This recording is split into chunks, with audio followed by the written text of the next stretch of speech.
our number 10 spot we have Chernobyl Ghosts.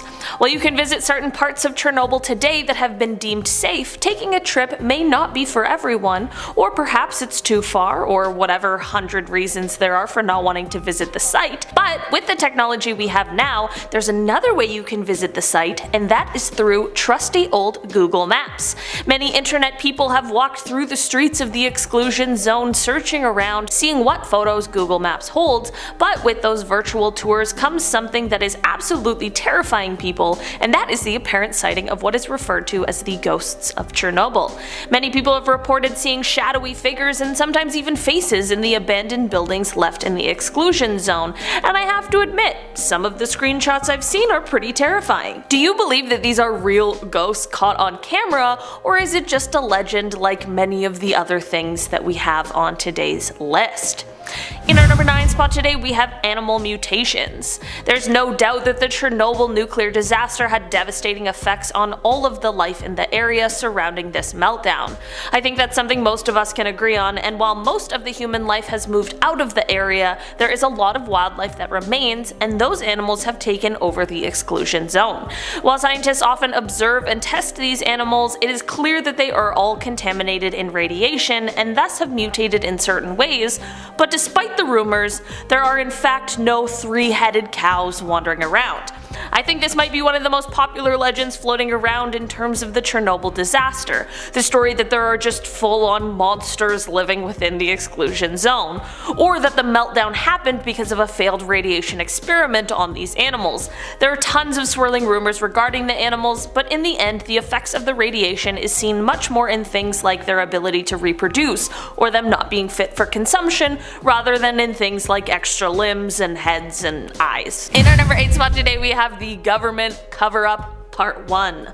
Of course, a disaster like this is going to get some government conspiracies swirling around, and we've got a few of them to talk about today, so let's start off now with the first one. This little ditty suggests that the Chernobyl disaster was actually conducted by the Soviet government due to the failure of a new, at the time, huge missile defense radio structure called Duga-3. This structure, that actually exists in real life, is suspected of having been wildly over budget, and it was the source of many complaints after it was built.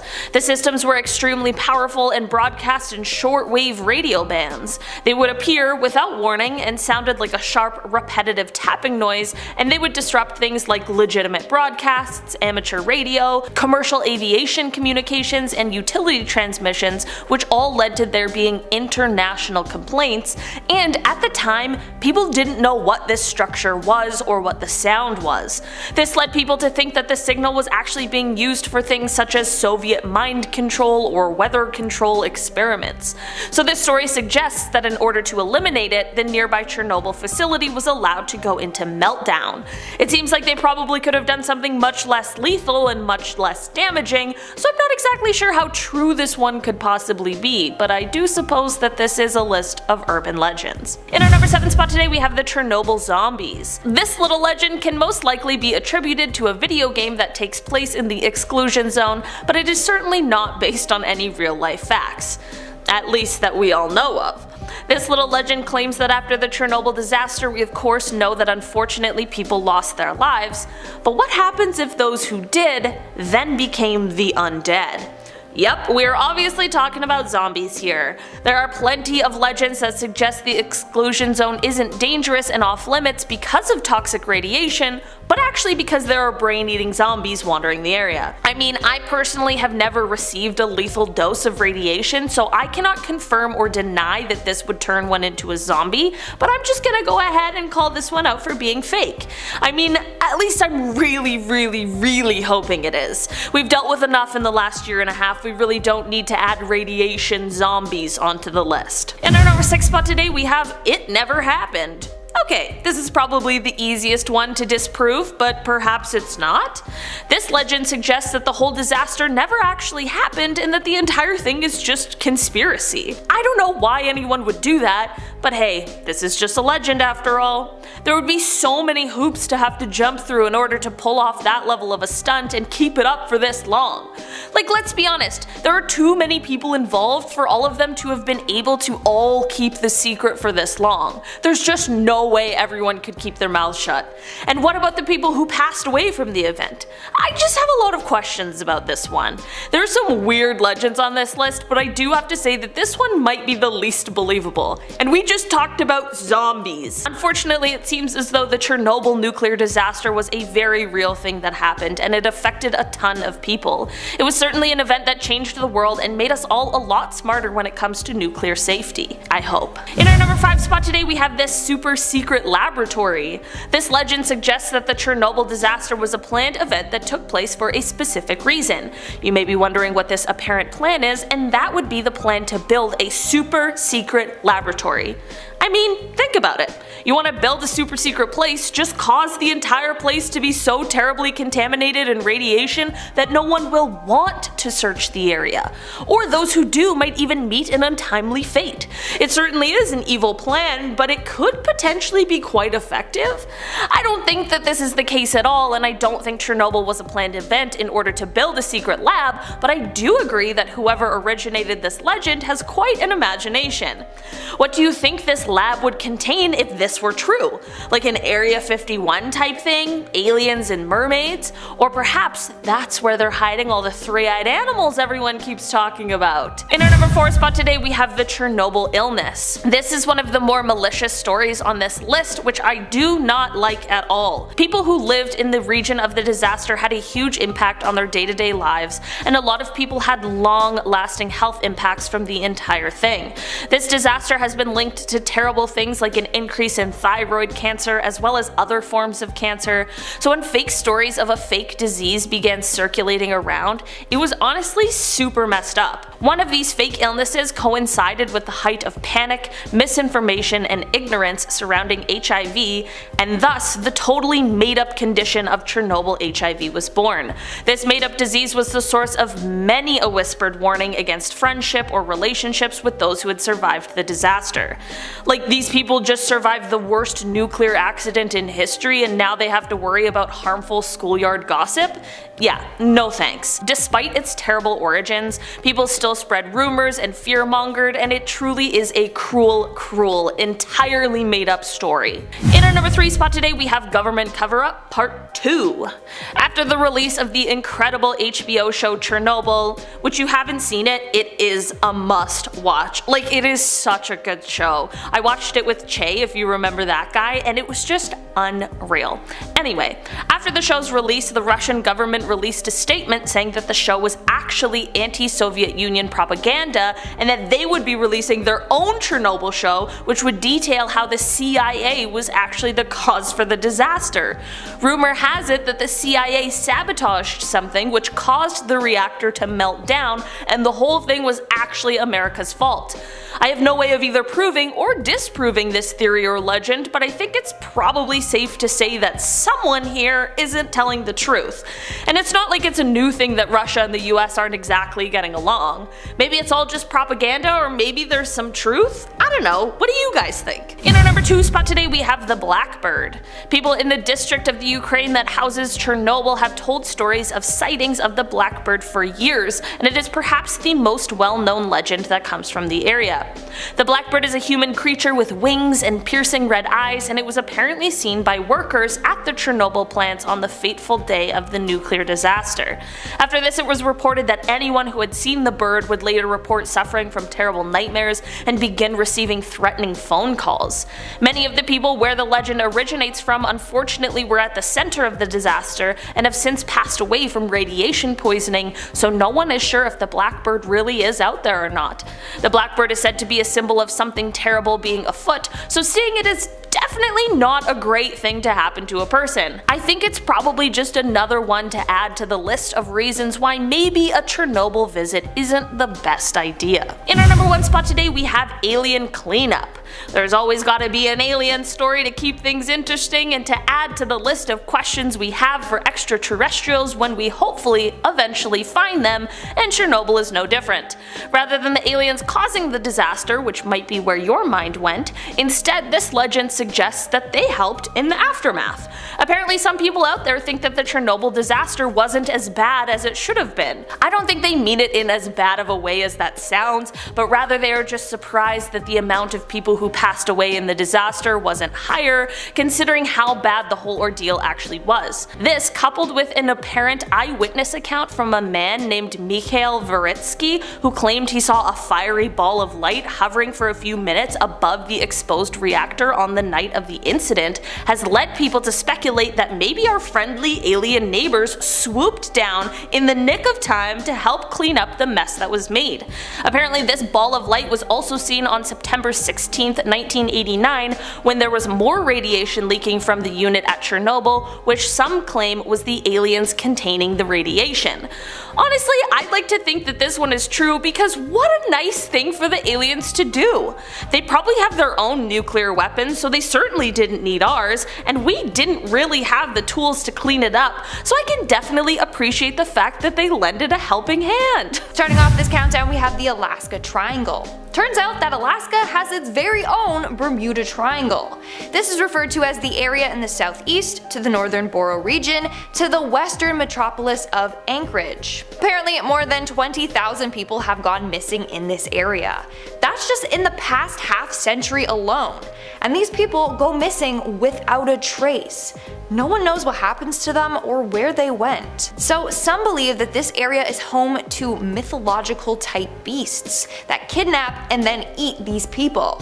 Whereas others believe that this area is home to some dark vortex that sucks these poor souls in. Regardless of what you believe in, one thing is for sure: this triangle has and continues to take the lives of many. In our 9th spot, we have the UFO base. And if you guys are still watching, hopefully smash that like button and let me know in the comments below that you're still here. Hi. It is believed that Alaska is home to a top secret UFO base, even though it's not that top secret if people claim that there is one. Anyways, Mount Hayes is the highest mountain in the eastern Alaskan range.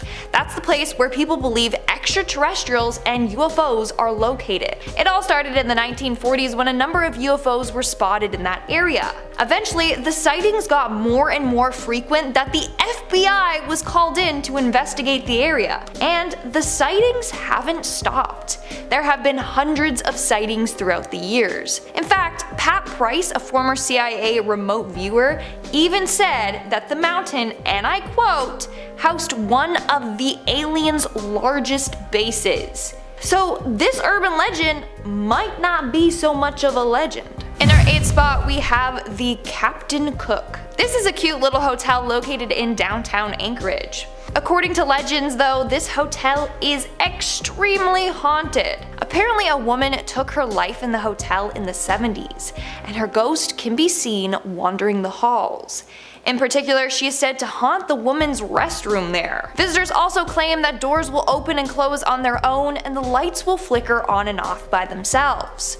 According to locals, this woman is bound to the hotel and doesn't know how to escape it. So she's just stuck there, aimlessly wandering the halls for eternity. I don't know why she would haunt the bathroom though. Like, that's not a place I would hang around in if I was a ghost. Moving on at number 7, we have Keelut. A Keelut is said to be an evil earth spirit that appears in the form of a black dog that's completely hairless, but it does have hair on its little feet. But only its feet. Apparently this dog then stalks travelers at night and has been known to attack and kill them. Those that have apparently seen this spirit say they saw dog tracks in the snow that then disappeared right in front of their own eye. That's apparently a sign that the Keelut is nearby. In Inuit legend, the Keelut is said to be a spirit of death. Others believe that it's a real-life cryptid. Scariest part? Apparently, just by looking at this creature, they can cause victims to become disoriented and spiral into madness.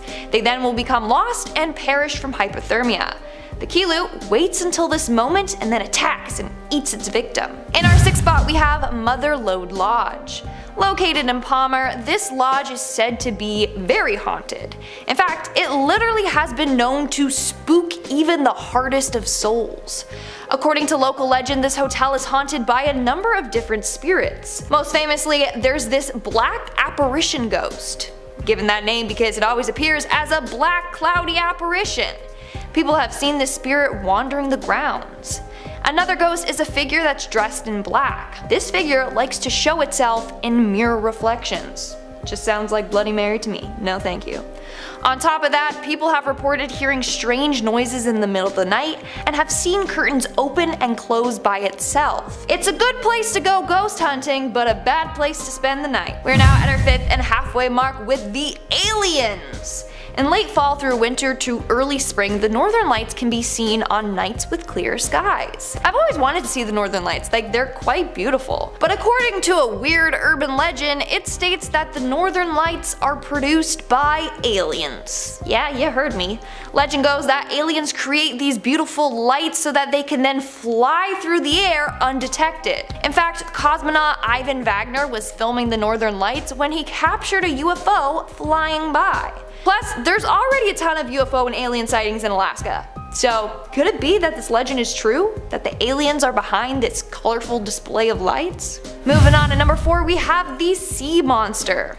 Located in the waters near Kodiak Island lurks a close relative to the Loch Ness Monster. It has since been given the name the Kodiak Sea Monster. It all started in 1971 when a group of fishermen set sail. That's when they encountered this massive sea beast.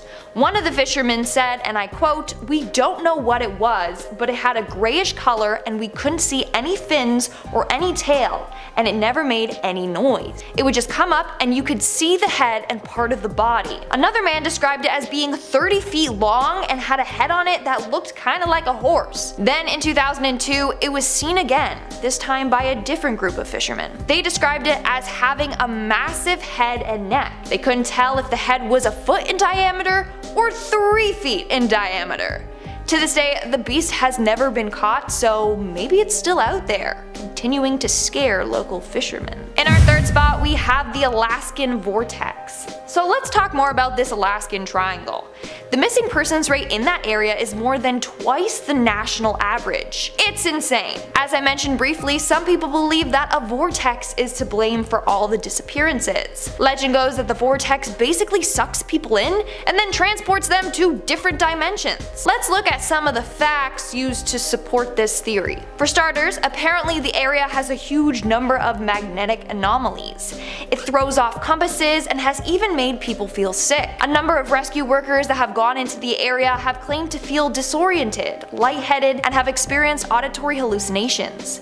This could be evidence that a vortex is present. Moving on to number 2, we have the Bigfoot. Alaska apparently has its own Bigfoot. They call it the Hairy Beast, and apparently it lives in Port Chatham. It all started back in the 1930s when a number of people went missing in this area. In 1931, a man named Andrew Kamluck went out logging. He was later found dead in the forest with a bad blow to his head. Around the same time, another man was out in the area and randomly disappeared without a trace. And then another man named Tom Larson was out chopping wood when he saw this hairy beast on the beach. The creature was just standing there staring at him. It didn't attack him though. There are more stories that involve people mysteriously disappearing or dying in the area, and they blame it on this mysterious hairy beast. In fact, on a number of other occasions, people have seen like weird man-like beast footprints in the mud, which they believe is from this terrifying creature. And in our number 1 spot, we have the Kushtaka. Otters are cute little cuddly animals that are pretty innocent, right? Well, not in Alaska. You gotta be careful with the otters out there, because they might actually be shape-shifting creatures known as Kushtaka. The Kushtaka is said to be a cross between an otter and a man. In some stories, these creatures are said to be helpful, but in most stories, they are deceptive and evil creatures. They tend to mimic the screams of women and children so that fishermen will be like, "Oh my god, someone's out there, I need to help them, I'll save them," and then they go to help and they just get killed. They are also said to appear when people are vulnerable. Maybe there's a lost fisherman or hiker or someone that's injured. They'll come and be like, we're here to help you, to rescue you. Instead, they'll lead you deeper into the wilderness and either tear you to pieces or turn you into a kushtaka to prevent your soul from ever being able to reincarnate. Wow, that's terrifying. Plus, the fact that they can also shapeshift into an otter is really weird. Like, so maybe you're out on the water and you're like, oh, cute, look at that little otter. And then all of a sudden, it's like, psych, and then grabs you and pulls you into the water. Watch out. Starting off in our number 10 spot, we have the Lost Recording. This legend takes place in the Paris catacombs, and it starts off in the early 1990s when a group of people who love to study and explore the catacombs were doing, well, that. They were walking through these dark chambers and tunnels when they just happened to stumble upon a video camera on the ground. They, of course, like any curious human, picked it up and checked to see if there was any footage. Upon checking the footage, they found that there was some and began playing it, and that is when they heard some very disturbing noises. After a while of watching the tape, it became abundantly clear to them that whoever was responsible for taking the video was clearly very lost and terrified as they took it. It was clear based on the video that the man was losing his mind as he was frantically moving about the catacombs trying to find his way out. The video ends quite abruptly as the man drops the camera to the ground, presumably where the group later found it. If you've seen the absolutely terrifying movie As Above, So Below, you might recognize this sort of a story, as this is thought to have been the inspiration for that film. In our number 9 spot today, we have the Lima catacombs. This is a legend that has to do with the catacombs that are located in Lima, which are some of the oldest catacombs in all of South America. It is said that because of the cruelty seen during the colonial era, that many of the souls left inside the catacombs were left in pain and suffering. Many people who have visited these catacombs have reported seeing souls that are dressed in dark suits, levitating over passageways, and even sometimes yelling some of the most chilling sounds that can be heard. One of the most well-known stories pertaining to this is that of an elderly monk. The spirit of this monk is said to be seen on occasion at night just wandering through the corridors and is clearly visible to both workers and visitors alike. In our number 8 spot today, we have the Speaking Walls. This legend is another one that is in reference to the Paris catacombs, and it is about what is said to occur after the clock has struck midnight. No one is turning into a pumpkin and nobody is losing a shoe. No, this is much worse. It is said that if you are inside of the Paris catacombs past midnight, you will hear the walls begin to speak. These voices are said to be trying to persuade you to go further and deeper into the winding dark tunnels, and this is said to be so that they convince you to get lost and condemn you to joining them in their dark misery forever stuck underground. Listen, I'm not sure who would even be brave enough to venture into the catacombs in the middle of the night in order to corroborate this evidence, but if it's you, then don't listen to the voices. In our number 7 spot today, we have the Priscilla Catacombs Ghost. This is a legend that has to do with the Priscilla Catacombs that are in Rome. There were many treasures that were once hidden away here, but they were plundered in the 17th century, in part due to orders from the Catholic Church. It isn't 100% clear as to why this plundering took place, but legend suggests that perhaps it was because this space is thought to be haunted and maybe even cursed. There are said to have been some pretty unusual happenings surrounding these catacombs, such as guests both above and below ground feeling a presence and even sometimes feeling an actual push. It is said that whoever is haunting these catacombs is a terrifying presence that was responsible for pushing someone down the hill that resides on top of the catacombs and into the nearby river. In our number 6 spot today, we have the Ghost. This is a story that starts out during the French Revolution, and it has to do with a man named Philibert Asbert. Basically, legend goes that during this time, Philibert was a doorman at the Val de Grace Hospital, and one evening he found himself wanting a specific liquor that needed to be fetched from the cellar. Unfortunately, somehow he found himself inside of the Paris catacombs. He only had one candle and was walking around in darkness when he realized that he was lost. It is said that Philibert may have also been slightly intoxicated, which I'm sure probably didn't help anything. The candle was blown out, leaving him completely in the dark and unable to find his way out. 11 years later, his body was found, and it was identified by the ring of hospital keys found with him. He was buried in the catacombs in the spot where they found his body, with a tombstone describing his death. It is said that every November 3rd, Philibert's ghost comes out to haunt the catacombs, so far we know no catacombs after midnight and no catacombs on November 3rd. In our number 5 spot today, we have the Rome catacombs. This is a story that pertains to the catacombs found beneath Rome, which are some of the most well known in the world. Visitors are welcome when it comes to certain areas of these catacombs, but not all are accessible to the public.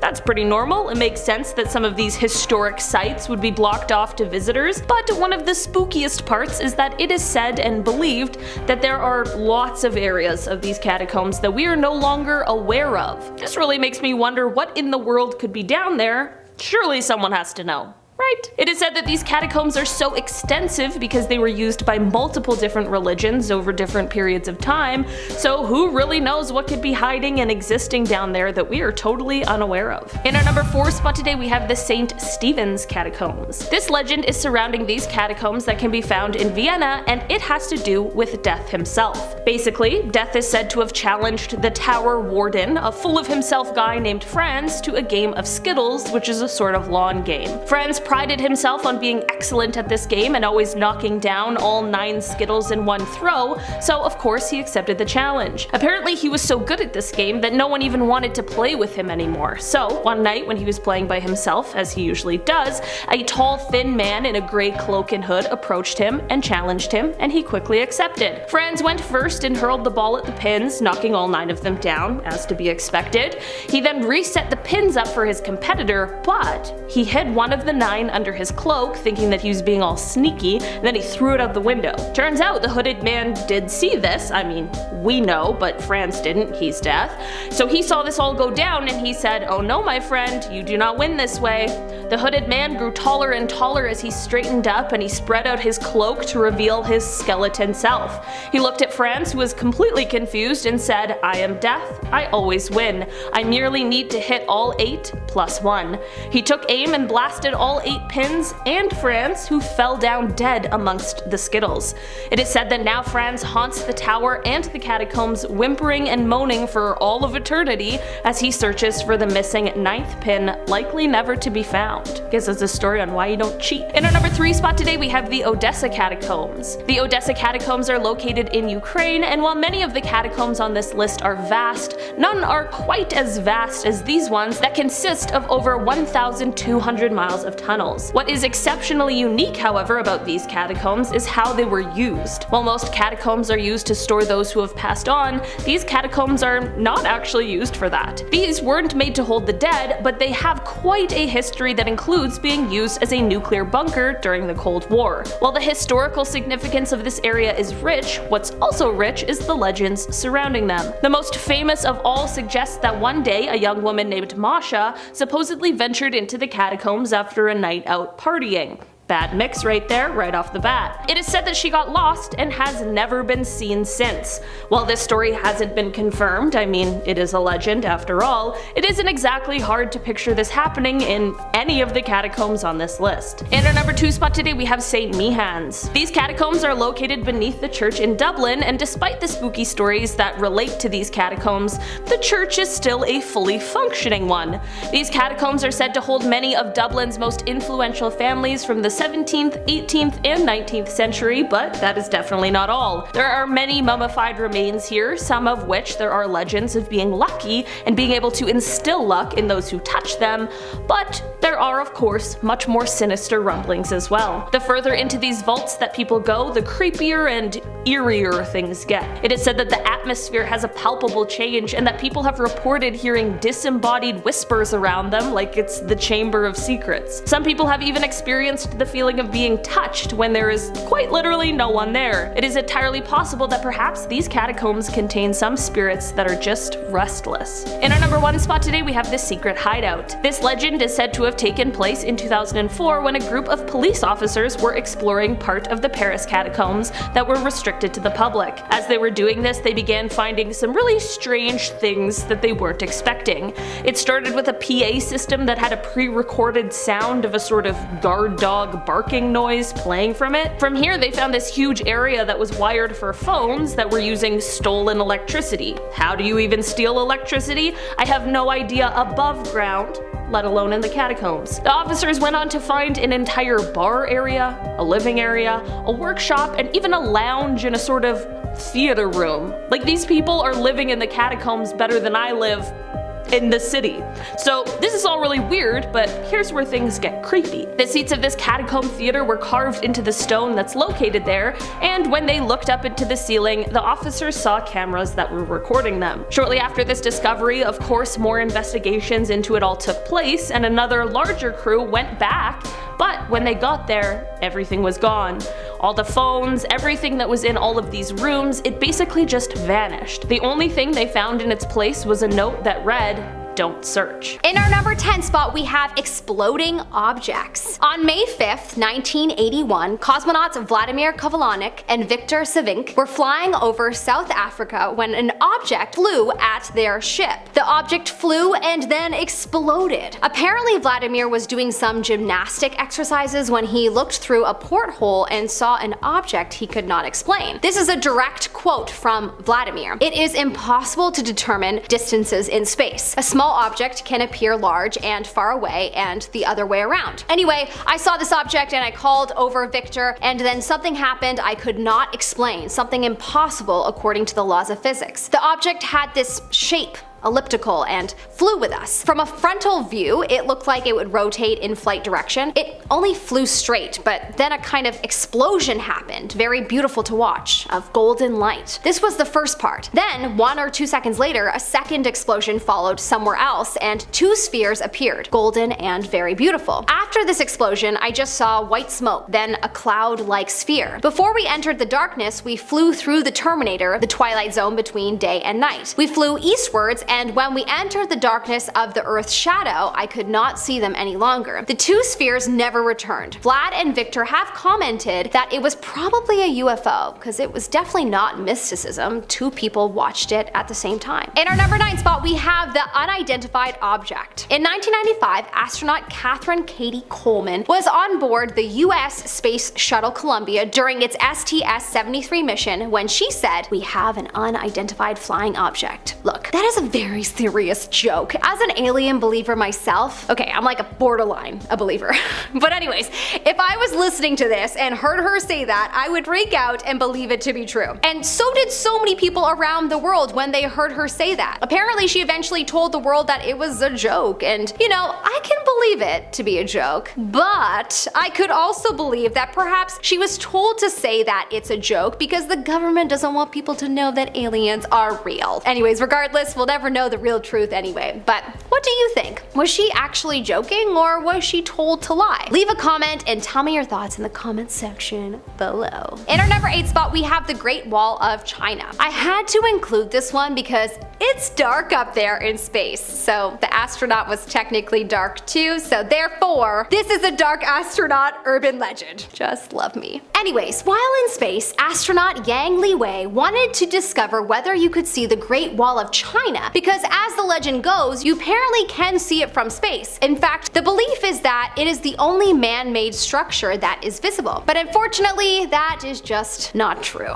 I know, how sad, right? It actually terrifies me that after this was proven untrue, that the Guinness Book of Records people weren't on this. They should be planning some kind of structure that can be seen from space, because otherwise, what is their purpose? Tell me. That would be the ultimate record to break and record. In our number 7 spot, we have the flying saucers. This is a story told by cosmonaut Georgi Greco, who witnessed flying saucers while on the Salyut 6 station. Georgi has said, "It all started when I saw the flying saucers and I got scared. I looked out of the Salyut 6 orbital station viewpoint and saw that we were being followed by saucers. They were moving in a clearly defined formation and occasionally flickered with red lights. So I said to my crew commander, Yuri, look, here they come." He smiled and said that it was just dust that had come off the station coating when we corrected our orbit. But Georgie performed an experiment to show that it was not dust, and later on he went on to see them again, and this time there were more witnesses with him. This is wild, but honestly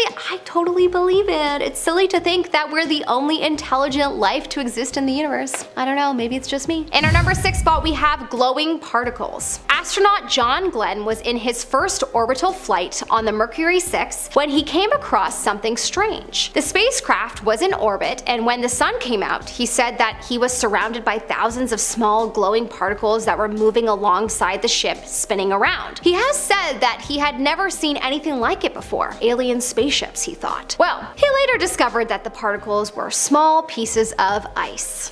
The product of hydrogen peroxide decomposition in the attitude engines. Apparently, it was a while before he learned this, so it must have been really hard to have this truth sink in. Darn, well, this story did seem promising, but sadly, no alien discovery here. Although, if it were aliens, would he not be terrified, as I guess he would have been surrounded by a fleet of them? In our number 5 story, we have pink fireflies. In the mid-70s, apparently the American Skylab space station had a UFO sighting. During his third expedition to the station, Bill Pogue went on a spacewalk, which is, yes, a walk outside the space station in space. Pretty terrifying. On one of his walks on November 22nd, 1973, he noticed something weird. There was apparently a dim light not too far from the planet. Suddenly, his partner, Ed Gibson, said, "Look at those things. Are those UFOs? There are hundreds of them." Bill looked in the direction that his partner was pointing in, and he saw a ton, maybe even hundreds, of flying objects that looked like fireflies, pink and purple, with a bit of a metallic tint. After a while of pure astonishment, skepticism kicked in, and Bill had an epiphany that made him laugh out loud. He said, "These UFOs are pieces of plastic insulation that I had cut off when I removed the junction box. The aluminum was the metallic appearance that reflected the light." Well,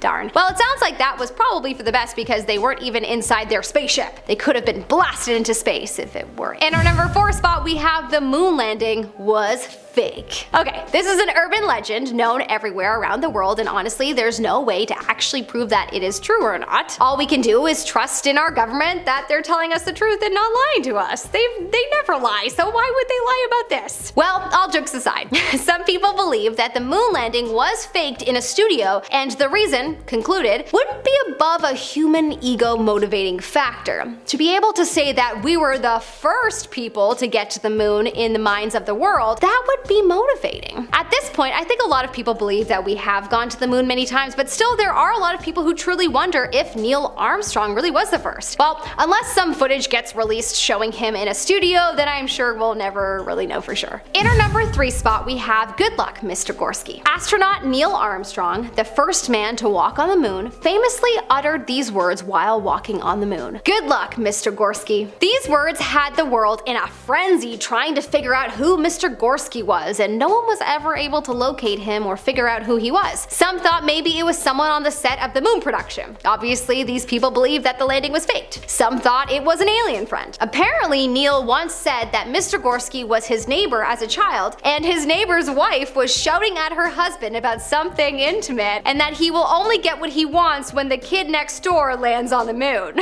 Well, that would be pretty crazy if the story were true, but apparently there is no proof, as NASA has released their transcripts and they don't even show Neil saying that at all, and some think he was just joking. In our number 2 spot, we have communion. This is an urban legend that after further investigation I have concluded seems to be true. It's not necessarily dark, and I'm not sure it would terrify you unless you're afraid of religion, which fair enough. I'm sure there's someone watching that is, but I wanted to include it because it's kind of a cute story. Apparently in 1969, when Neil Armstrong and Buzz Aldrin landed on the moon, Buzz had his own little communion and ate bread and wine provided by his church back home and recited a few words for the ceremony. He has a communion. Get it?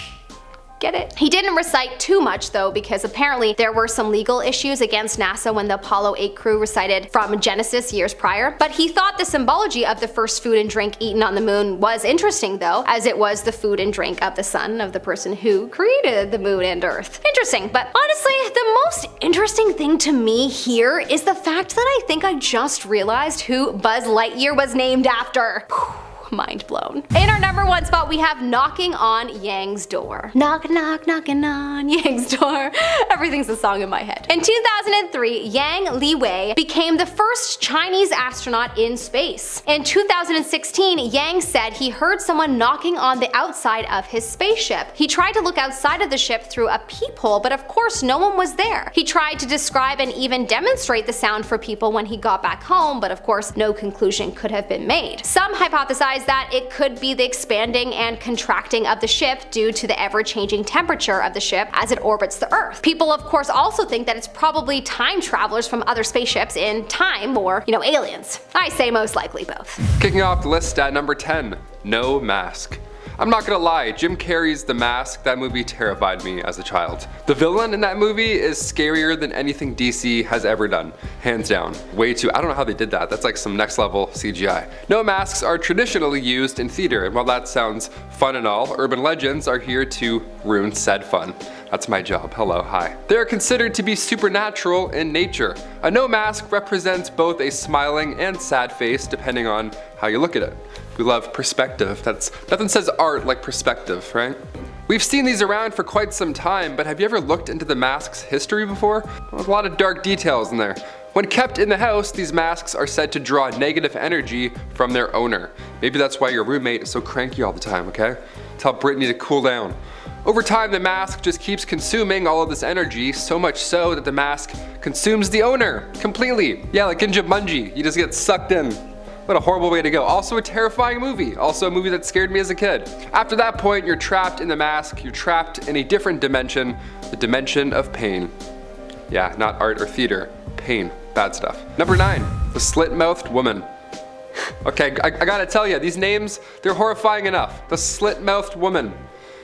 Pretty much nails it, I'd say. Perhaps the most popular Japanese urban legend of all time. I had to throw it in right at the beginning here. It's an ordinary sweet old woman. At first, this woman will appear on the casual side until she gets close to you.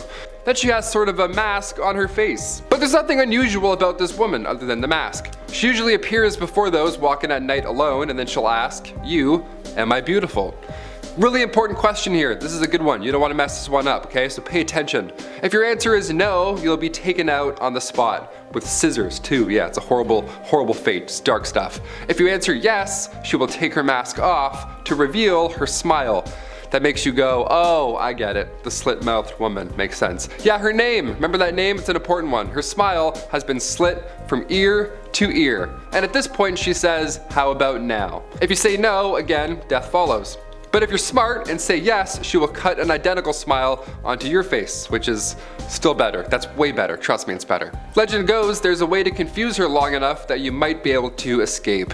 You have to keep it somewhere in the middle with the responses, kind of like Pinocchio from Shrek. You're like, well, technically, I didn't not say you weren't not attractive, but... Number 8, Curse of the Red Room.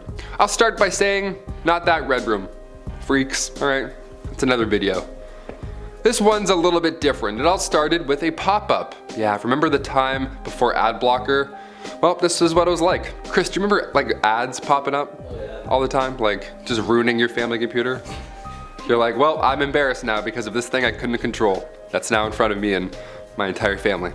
God, they sucked. A time before ad blocker, what was it like? Well, it was demonic, apparently. There's this one pop-up, and if you see it, you're doomed. It pops up and it says, do you like? And when the user continues to close all these pop-ups that says, do you like, the question eventually changes from do you like to do you like red? And finally, eventually it reappears over and over and it says, do you like the red room?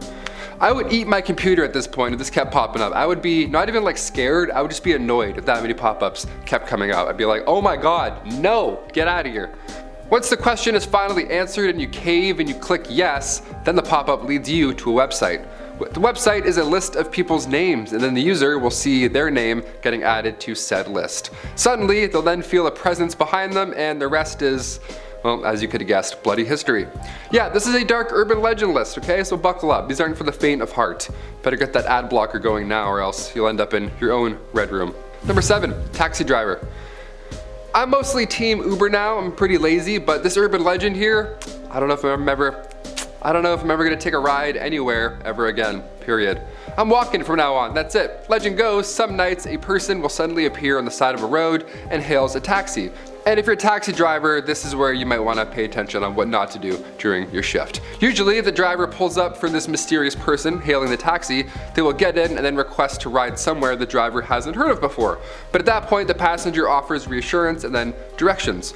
No problem, this happens before, okay, this is normal. So they travel to this place and they go further and further away from the town or the city that they started in, and as you could have guessed, the request would go somewhere in the middle of nowhere. Just not good. It's getting worse and worse, but hang in there. Eventually, the driver will likely turn around to take a peek at this passenger once it's, getting kind of sketchy, and then that's when the driver realizes they disappeared. Yeah, no passenger anymore, just empty seats right behind them. Somebody you've been chatting with, taking directions from, suddenly they've just vanished. I couldn't imagine, that's scary. But also, who's gonna pay that fare now? Like out of town or away from the city, that's gonna cost you. That's gas now too? Buddy. Number 6, Cowhead. This is an urban legend that dates back to the 17th century. Yeah, we got some ancient dark history for this one. My personal favorite. Let's dive in.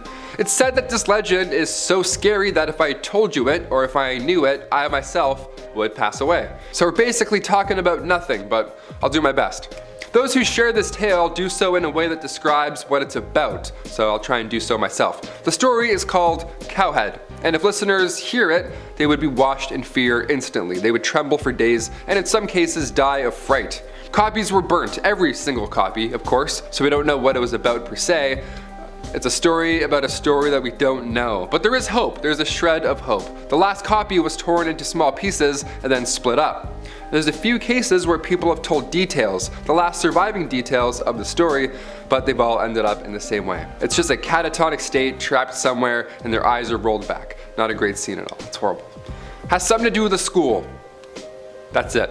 Number 5, Tomino's Hell. Tomino's Hell is a poem, and before you ask, yes, this one still does exist, and I can talk about the details. But there are many legends still surrounding it. One legend has it that the poem actually places a curse on whoever reads it, and the curse can bring either misfortune or, you guessed it, sometimes, death. The poem is dark in nature, obviously, or I wouldn't be talking about it. It's rich in demonic symbolism, and the contents of the poem that we do know are disturbing. Tomino, well, he's done something bad in this poem because in it, Tomino is suffering in the 7 circles of hell. And there's also theories that the poem is a representation of survivors' guilt. Both very dark. Little different than the poems I read growing up. Little different than, Tomino's Hell or Green Eggs and Ham. I'm like, it's a spooky Sunday. We're gonna go this way. Yeah, reading this poem brings nothing but death and bad fortune. So, there you go. If you want to learn how to read, do so not with this one. Number 4, The Girl from the Gap.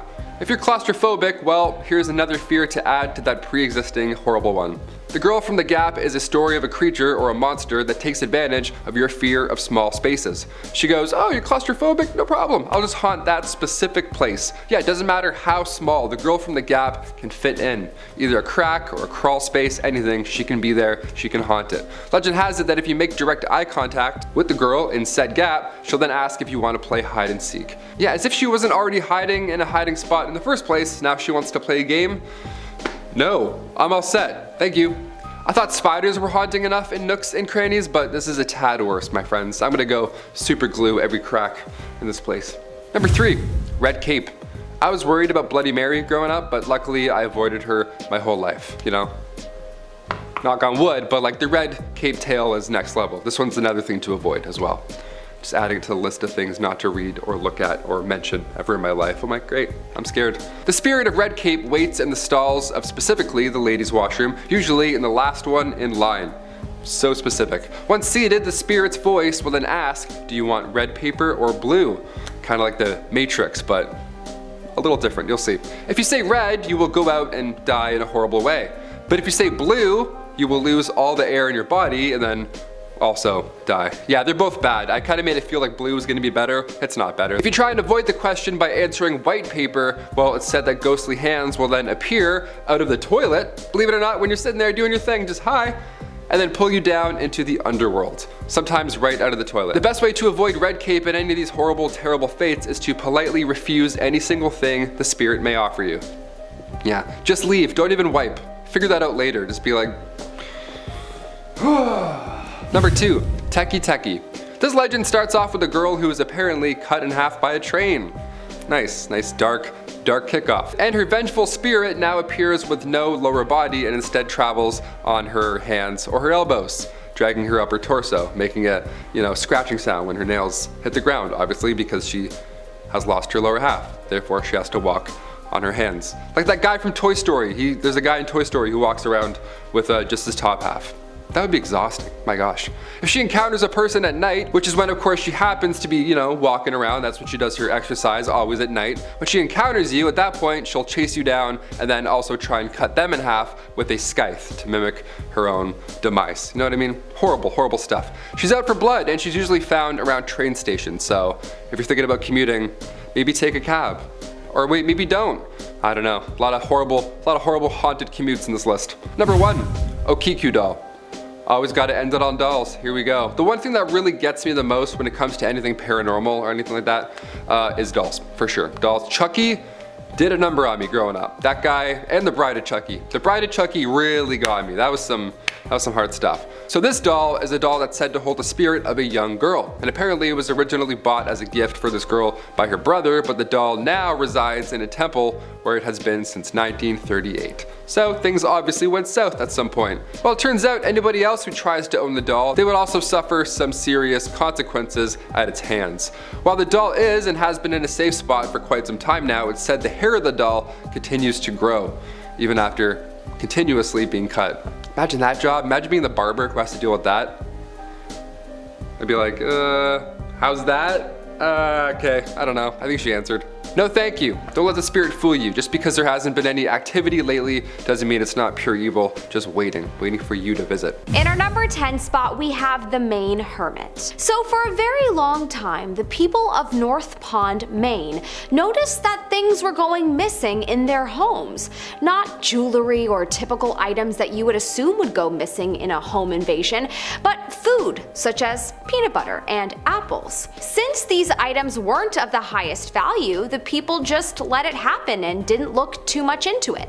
Until the invasions continuously happened close to, just 1,000 times. And that is not an exaggeration. Eventually, a man by the name of Christopher Knight was caught and was given the nickname of the Maine Hermit. Apparently, this man had been without human contact for 27 years as he was living alone in the woods. He would just steal what he needed to survive. Thankfully, he wasn't dangerous, but scary to think that he had been breaking into those people's homes so easily for years. I bet you they all installed security systems after he was caught. In our number 9 spot, we have the secret tunnels. It has been long thought to be an urban legend that beneath a lot of schools are secret, mysterious tunnels. Well, apparently, that is actually true. These tunnels are said to connect to places or even to lead to hell. Well, I'm not so sure the hell part is real, but the tunnels do exist in a lot of schools throughout the US. From people that have seen them, they have said that the tunnels are dark and cold and truly just the most spooky, probably where the idea of them leading to hell came from.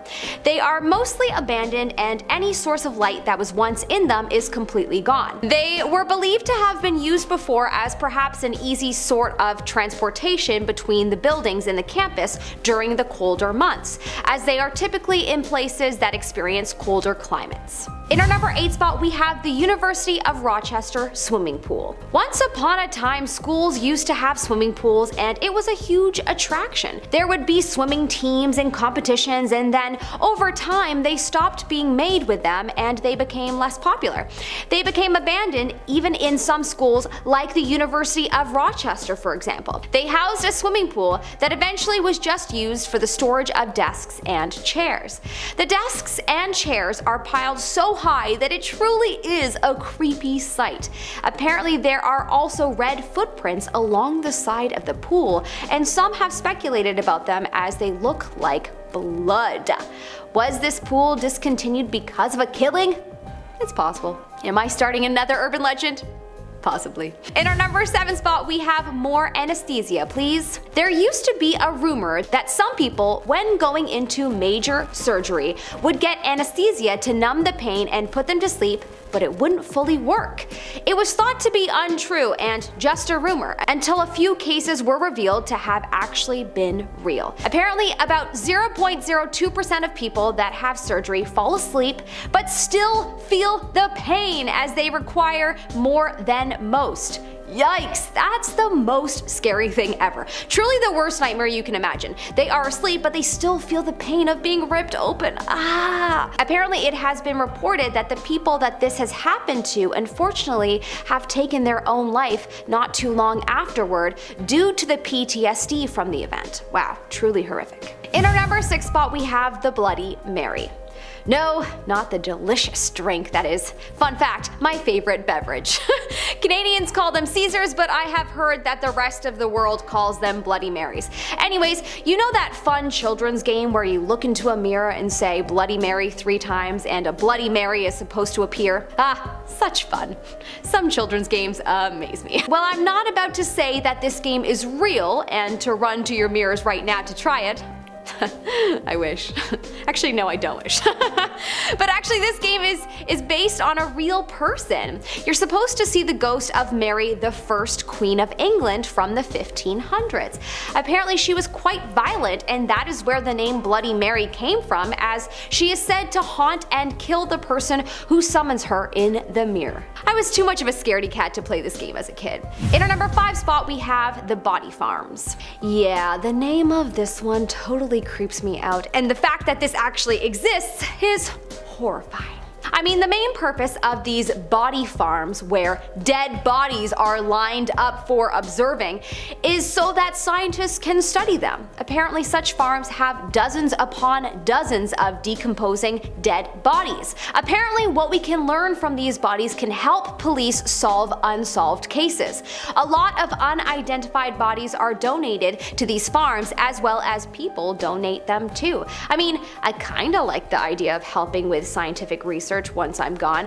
But then again, I also like the idea of being put in a cozy bed with all my fave things for eternity too. So, a decision for later, Mel.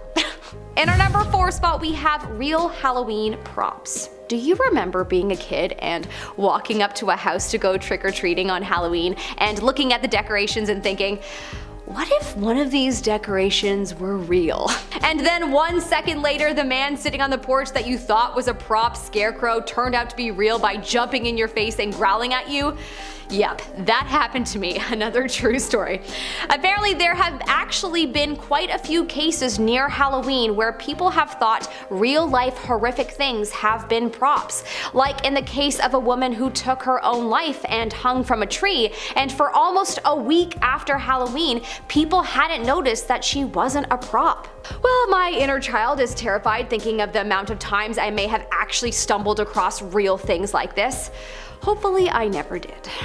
In our number 3 spot, we have the garbage legend. Did you ever get told to not hide in the garbage can because you might be accidentally thrown out with the trash?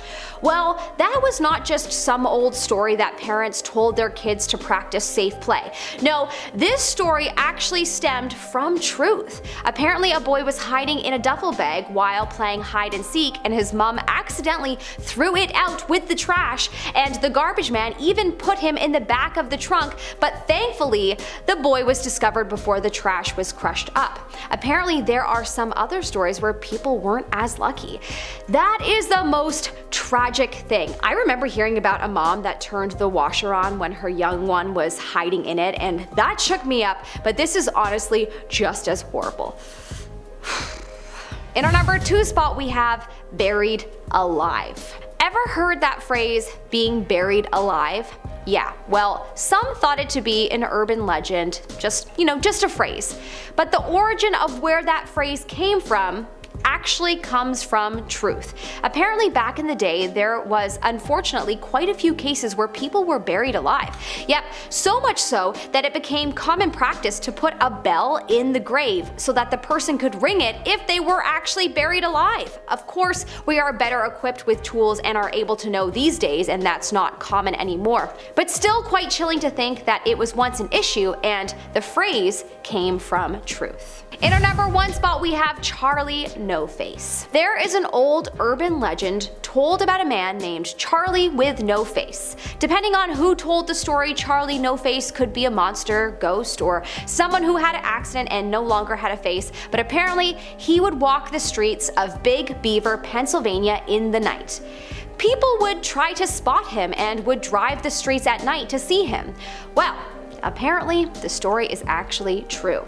No, he wasn't a monster or a ghost, but a man named Raymond Robinson, and was a normal guy that unfortunately had an accident and it disfigured his face. From embarrassment, he would only walk the streets at night so people didn't see him. My bro actually had a horrible accident not too long ago, and not gonna lie, reading about the story had me very emotional.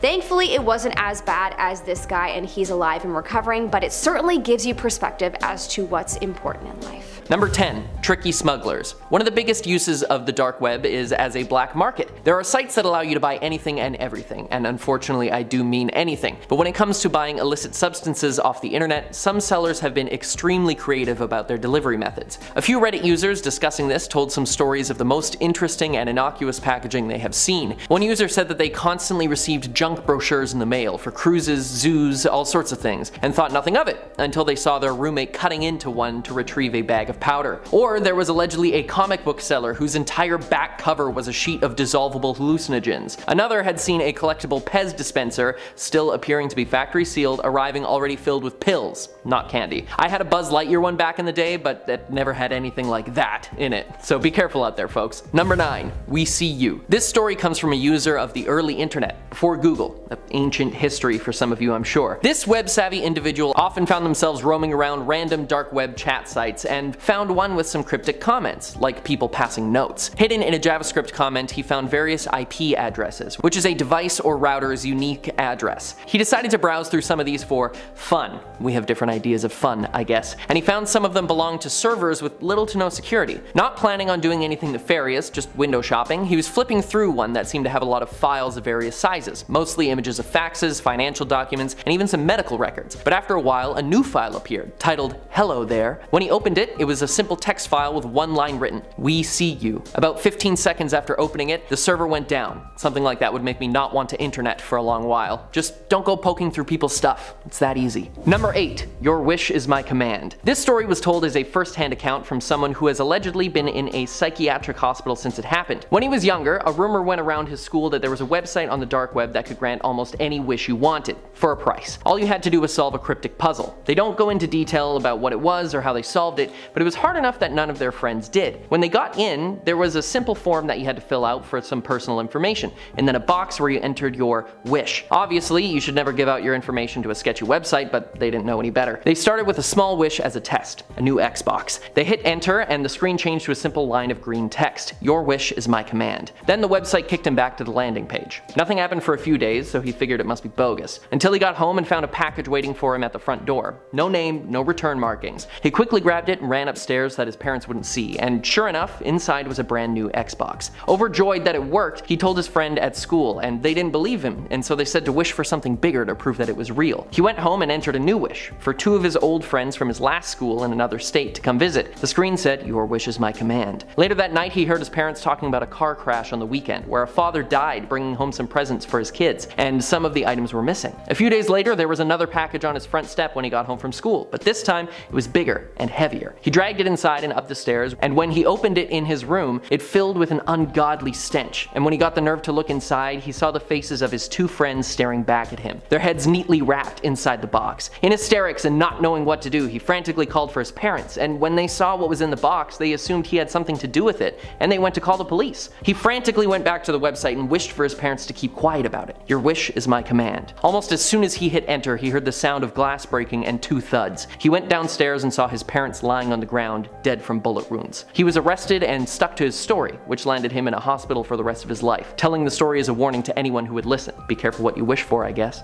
Number 7. Send again. Another tale of an illegal purchase gone wrong. Someone who obviously remained anonymous online told the story of how they wanted to buy some party-enhancing substances from the dark web. They found someone on the black market who came highly recommended. What, is there a Yelp for these guys or something? He gave the seller the info for his family cottage, where he was going to secretly take his friends for a getaway party weekend. But when he got there was no package to be found. Figuring that the dealer tried to cheat him, he messaged saying that he never got the goods. Surprisingly, the seller responded, apologizing, and said that he would send more this week. So they rescheduled to have another party the next week. But when it rolled around, the same thing happened. So he messaged again, thinking this person just took the money and ran. But to his surprise, they said they would send twice as much to make up for it, all for free, which our party planner was skeptical to believe. When he got to his cottage the next weekend, there was no package waiting for him, but he did overhear his neighbors talking with someone over the fence. When he took a peek over, he saw his elderly neighbors giving a report to the police. They had been receiving box after box of illegal substances with no postmarkings, and they felt unsafe. Our party planner kicked himself. He wasn't getting cheated, he just entered the wrong address. So I guess there can be honor among criminals after all. Number 6, willing victim. Now this one actually is a true story. In 2001, a German engineer named Bernd Brandis answered an ad on a dark web forum for people with a fetish for eating other people. Absolutely horrifying that these people exist, but he answered a post looking for a willing participant, wanting to be eaten. He met with Armin Muvis, and they proceeded to videotape 4 hours of the two of them discussing what to do, and then they shared a meal made from Burns's reproductive organ. After which, Armin allowed him to go upstairs and take a bath, where he bled out until he was almost unconscious. Armin then stabbed him once, killing Bernd, and then he cooked and ate various parts of him over the next few days. He was arrested and jailed for his crimes, but since everyone involved was completely willing participants, he only received 8 years and 6 months in prison. He is now a vegetarian. Number 5, red rooms. Red rooms are an urban legend that have been around as long as the dark web has. They are allegedly a place where disgusting people could watch horrible things happen to someone in the room and pay to decide what happens next. And obviously the room is red to denote what will happen in there. There are true horror stories of people browsing the dark web, stumbling into these places and seeing unforgettable things and never accessing the dark web again. There have been a few instances where people were caught and jailed for operating these things, and I won't give their names because that will simply give them more notoriety. But some have been caught after torturing and eventually killing up to 30 people, all at the request of people donating massive amounts of money. And if you ask me, those people are just as evil as the scum who would do this to another human being. Number 4, light web. Okay, I need to talk about something light and fun after all that before we get to our top 3. While yes, a lot of the activity on the dark web is illegal and dark, as the name would suggest, there are sometimes wholesome moments from anonymous folk. On the same black market where you can find hitmen and illegal substances, some users have found more innocuous sellers. A German man who only sells soft pretzels, for instance. I guess they're so good he needs to sell them secretly. Or an auction for Bill Clinton's old saxophone, or my personal favorite, a Reddit user who didn't quite get what he asked for. The user bought a mind-blowing experience from someone on the black market. There was no explanation as to what it would be, but he purchased it anyway. When he got the package, he didn't know what to expect, but when he opened it, he didn't find a severed head or pills, but a used dustbuster. He commented that even though it wasn't what he expected, he wasn't disappointed, and busts dust with ease on the daily. Number 3, one-word story. Okay, back to the spooky stuff. This story was posted by a user named Anthony. He liked to play a game called One Word Story, where each player puts out one word at a time, and once someone says period, the sentence is over and read back aloud. He found a link to a site on the dark web for real players, promising an experience like no other. He played with a few large groups of people, but still the stories weren't good enough for him. Just before logging off for the night, he saw a private chat room in the horror section that only had one person in it. He clicked in, but it was locked with a password. Suddenly, the power in their apartment went out, only for a few seconds, and when the computer booted back up, it was still on the website. But now the chat room was open. He joined, and the other user began the game immediately with I, bold, because this can lead to some embarrassing sentences for the person to read. Anthony responded with C. They sent back you. He said through, and then your came back. And looking around his room, Anthony noticed his window letting in a breeze, so he said window. The user typed period. He read the sentence back aloud. I see you through your window. Haha, very funny. Clearly this person had played before and wanted to creep him out. They continued playing, swapping words back and forth until more sentences were made, but it seems the other user had a story planned the whole time. They traded words. You are not safe. This sent shivers down his spine. The next sentence became I am coming for you. There was a chat window next to the game screen, and Anthony told the other player to cut it out or he would leave the game. They replied with look out your window. As he did, he saw a figure dressed in black, standing near a lamppost. Then the lights went off in his apartment again. When they came back on, the figure was gone. Anthony looked back at the computer and one word was on the game screen. I. Tentatively, he responded am, and then one more appeared that made him cover his mouth to keep from screaming. It said here. "I am here." He heard a loud pop, and suddenly there was a hole in his computer screen. In the center was a bullet, lodged into the monitor. It must have come from behind him. He ran upstairs and hid in his closet under his dirty clothes. He heard his front door open and footsteps walking through the house. He even saw their boots walking in the bedroom from under his closet door. He stayed there all night, even after they left, searching what seemed like the whole house. The next morning he returned to his computer, and in the part of the screen that wasn't destroyed, the chat window was visible, with one word: rematch? Number 2. Mariana's Web. Mariana's Web is allegedly the darkest, most secret, and hardest to access part of the dark web. It gets its name from the Marianas Trench, no, not my favorite band, the deepest place in the ocean. Supposedly, this is where you can find the darkest secrets humanity has ever had, from the Vatican's secret archives to the location of Atlantis to databases of the world's intelligence organizations. Some even believe that there is an all-powerful AI running it. Many people have come forward saying they have decrypted data packages from Mariana's Web, but it's all been debunked. And what was proven to be real information was already available elsewhere. It is supposedly only accessible through quantum computers, which are super cool, but I don't have time to get into that right now. Either way, getting there isn't easy, and it's not meant to be, if it even exists. I don't think that I'd want all of humanity's secrets out there for anyone with a VPN to access, so let's hope it is just an urban legend. Number 1. Scavenger Hunt. This story starts with Trevor visiting the dark web to buy a mystery box from the black market, something he'd done before. Nothing illegal, just interesting, useless stuff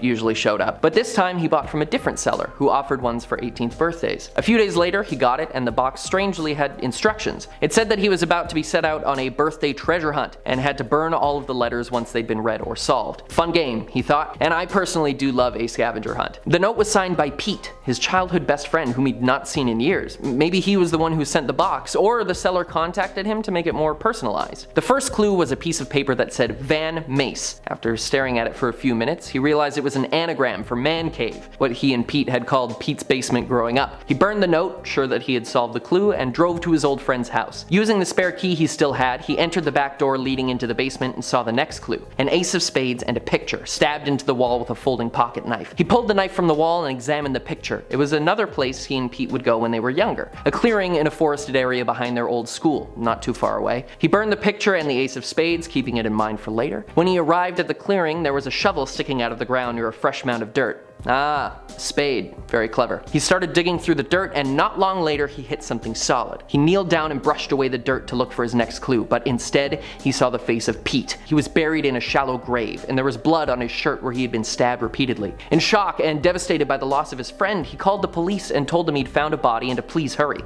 As soon as he hung up, he realized that he had burned every note with the instructions, that his fingerprints would be all over Pete's basement and the key he used to get in, and that the knife that was undoubtedly used on Pete was in his pocket, and he was holding the shovel that was used to bury him. Somebody had set him up, and who would ever believe a story as crazy as this?